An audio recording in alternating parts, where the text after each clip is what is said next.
my god. Holy crap, it's cold out there. Gabe, break out the caribou. It is snowpocalypse out there. Seriously, I almost ran over an old lady on my way to a grocery store just to get a can of soup. Welcome to another episode after credits. It feels like forever since we've done one of these. Oh, we have gummy bears. 12 flavors. Worms. Yeah. Wait, no, I don't have worms. That's gross. I have gummy worms. We just got out of 8th grade.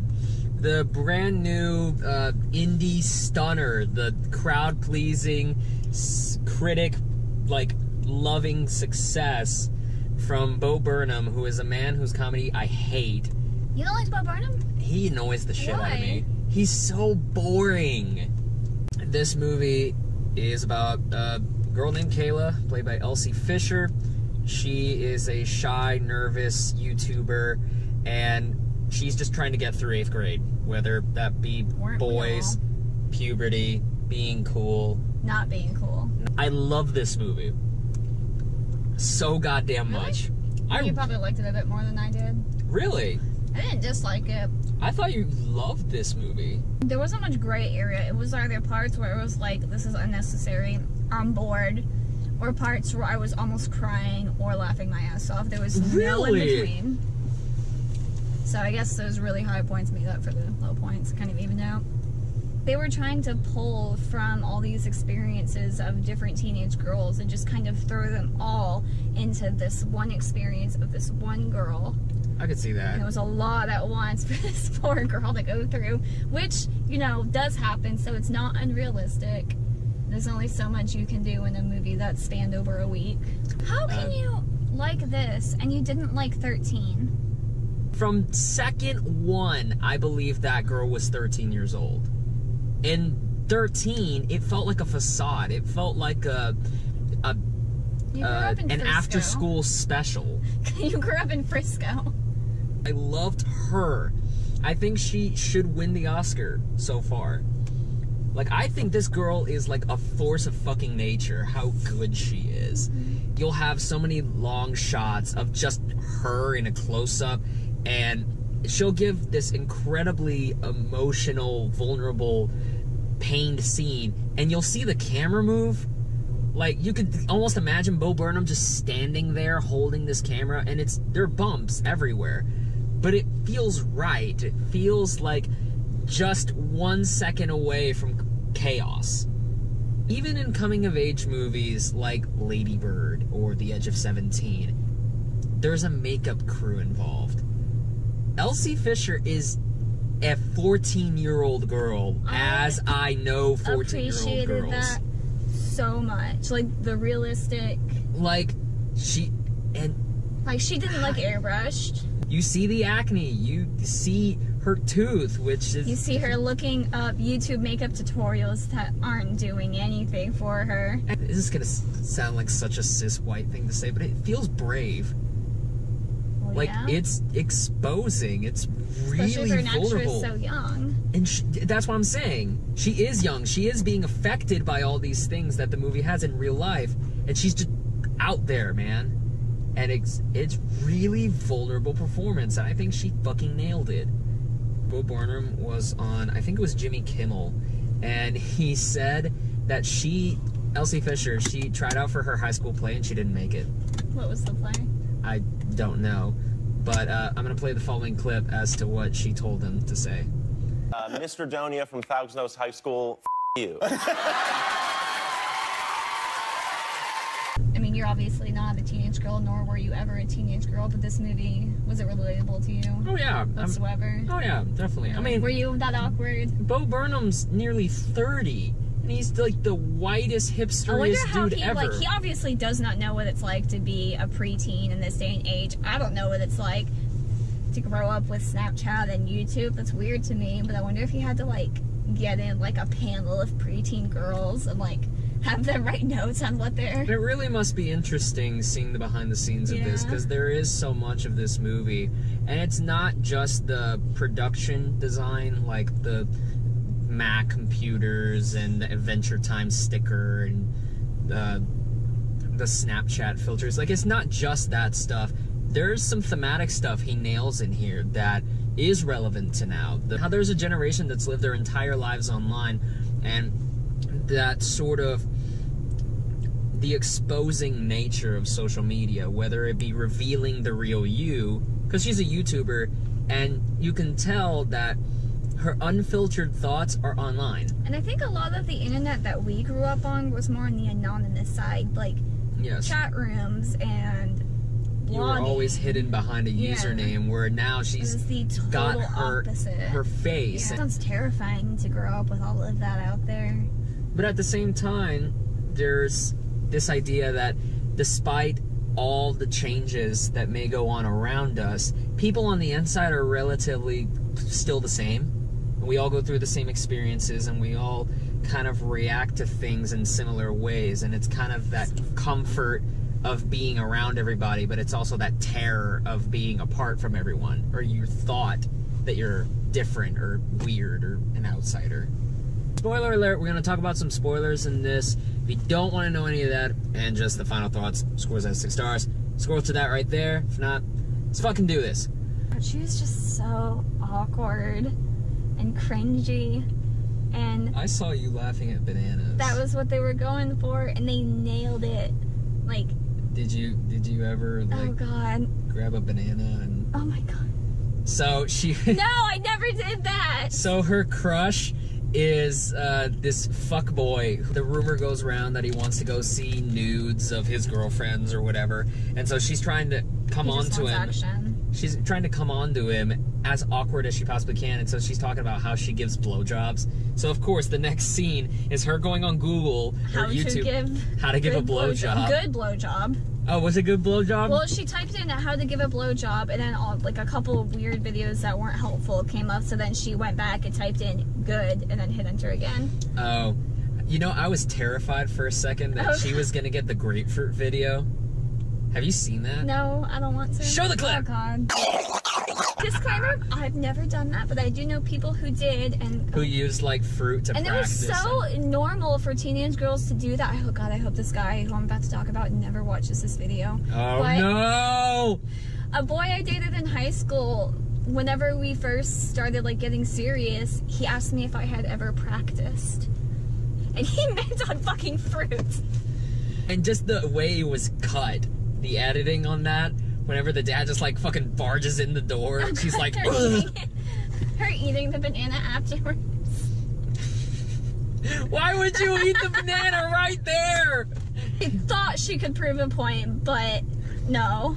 It's sort of like, oh god, her poor dad has to have known. Of course he does, but he's sitting there watching her grow up. He's trying to, like, without a mother, figure out how to be there. I assume being a parent is like watching someone on a tightrope and just kind of having your hands up and just waiting. Oh god, I'm raising a girl and having to worry about boys. Well, that must be like a tightrope where the girl's on a unicycle juggling flaming fucking with bowling a lion pins. Somehow on the tightrope behind her.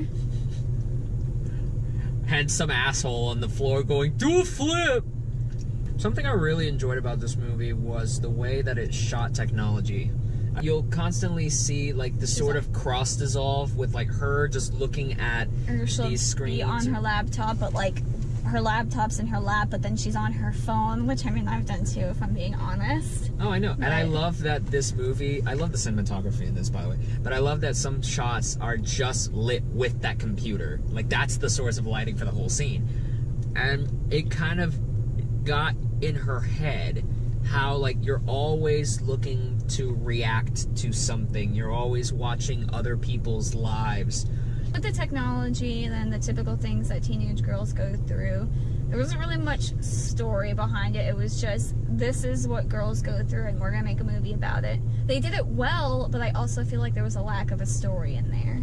She'll be in one situation and she'll be super sad and just hating her life, and then like that, another thing will happen that all of a sudden she's on top of the world, and it just felt really rushed from this emotion to this emotion. That's not how it works. Maybe not to you, but I felt like that. there were days, yeah, that I felt I guess like that also can shit. speak to like how trivial teenage problems are. Yeah. Like one day you hate your life, and then the next time Kind of like I you're said. on top of the world. So I guess I see. Yeah, kind of like I said, like this movie's It just felt- teetering on the yeah. edge of chaos. But it just still felt kind of copy and pasted together. A fucking card game, and then So awkward. oh man, like everyone's It's like getting Go this Fish, but like better. Yeah. It's fucking better Go Fish. I want better. It's good Go to play when it's like raining outside. So many movies, like the girl gets confidence and she delivers this perfectly God, that coiffed was speech. such an awkward. But then, like, speech. at the end of the scene, she finally gets the courage to But stand up she to did she's it, and bullied. that's what mattered. She stood up to her bully without Exactly. having to change herself. Like, she was still awkward, can't look people in the eyes, Kayla. That's not a scene for the audience. No. That's a scene for her, and it shows by the way she's smiling It at was the end. growth within herself, and that's... Exactly. I really like that scene. Even though I I was loved it. hiding behind the whole time, like... Did you oh, ever honey, pull stop. off some kind of like, it's like Go Fish, but it's like, it's good when it's raining outside and it's dumb, but it's like a good kind of dumb. Yeah! I never wanted to be friends with the cool kids because they all sucked, so no, I knew better. One of the characters that's really weird to get a grasp on is this girl named Olivia, She's just weird. who's played by, like, I think is Jenny Slate's sister, or at least she sounds and looks like her. She was... I don't know how to feel about her, like... You know On what I one think hand, it was? really nice for you to take on this girl as your friend, but on the other hand, she's obviously your charity project, and that's not cool. I don't think it's that. I genuinely think Olivia was her in 8th grade, and that enthusiasm is this enthusiasm of, oh my god, I can help. So she's like trying to be the person that she wished she had when she was Kayla. The best scene in the movie is at that little lunch table. That was cute. Whenever they're talking, no, not the lunch table, the one in the mall. They're talking about how she's chill, but she's like a completely different generation. And so the boy is saying something like, when did you have Snapchat? 5th grade. I'm like, 5th grade? That's kind of how I react to like, oh, when did you have MySpace? Or when did you have Facebook? I had Facebook when I was 8. I had an iPhone when I was But 8. they made a comment about, okay, I need somebody to explain this. Maybe I'm just getting old. So Katie's mother told her to message Kayla on Facebook, and then she goes, nobody uses Facebook? Is Facebook an old person thing now? Oh yeah, dude. What? Yeah. What? Yeah. It's Snapchat and Instagram. Why? Because it's Instagram mostly. Instagram is the new Facebook. But like, all you do is post pictures. Instagram is so impersonal. Well, it's pictures plus Messenger. I don't know. I've had Instagram for like I think it's 5 months now, and I still don't understand it. no. I think it's a. I still don't know how to send messages. I don't know. It might be a idea that we're getting more visual. And so when you scroll down Facebook, like you notice Facebook now is trying to be like videos all the time. Yeah, my story. Whereas Instagram jumped on that shit. And so I guess that's what people found. It's like that sort of camera that lends into someone else's life. I don't know. how. He was talking about like, yeah, these are the differences, and like y'all are a completely different generation. And then she says, Olivia says something like, no, but we're all wired the same. So it's this debate of like, how much does the world changing around you affect you growing up in it, but at the same time, you're still a human being. Nature versus nurture. I guess the last thing we'll talk about before we head out of here. Oh, man. I don't wanna. I know. God, that makes me so disgusted because that is a real thing. Like, Alright, so teenage boys break teenage girls. Olivia's friend is dropping them off at each of their houses. He drops Olivia off first, and then he starts coming on to Kayla.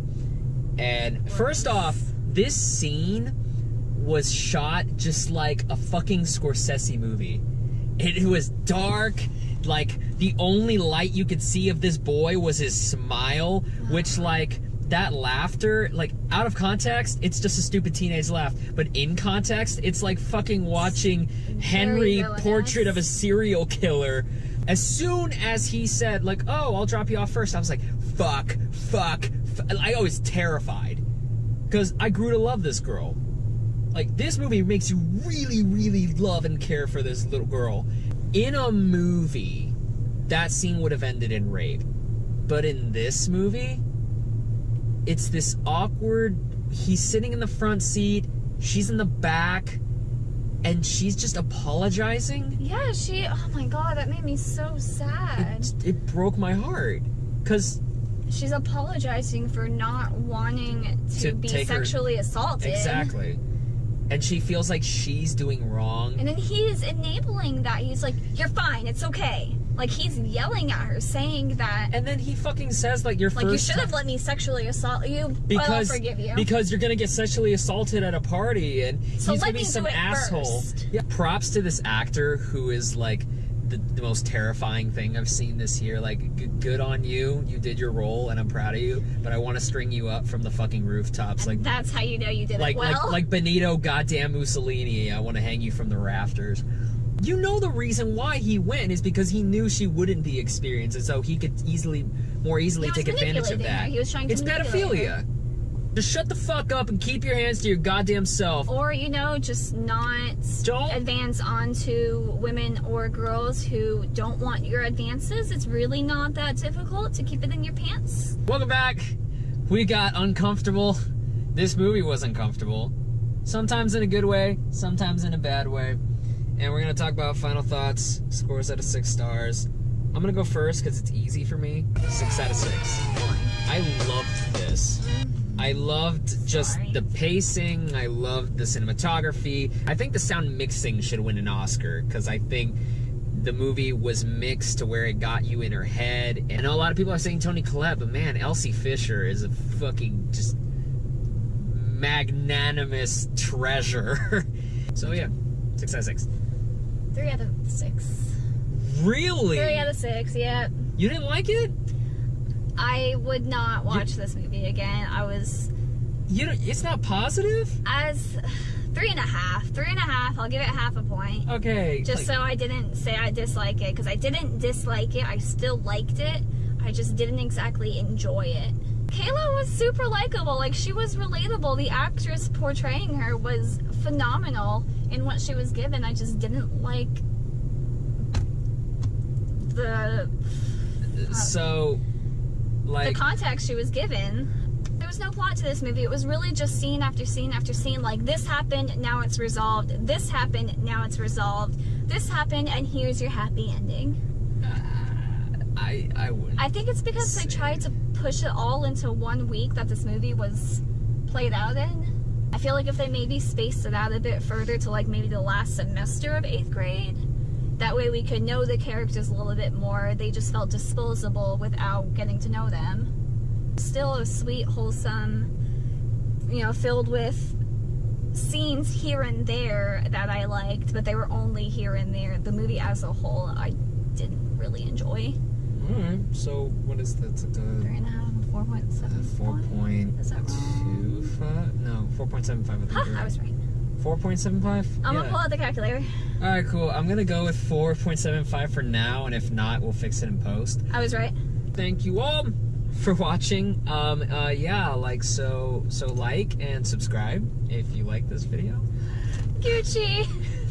What the fuck is that? They never explained that. What the fuck is... Well, no, we're not... Well, did you ever have those things in high school that kids did for no reason? They just started doing these stupid hand movements and these stupid noises. Oh, the only one I know is like, fuck, what is it?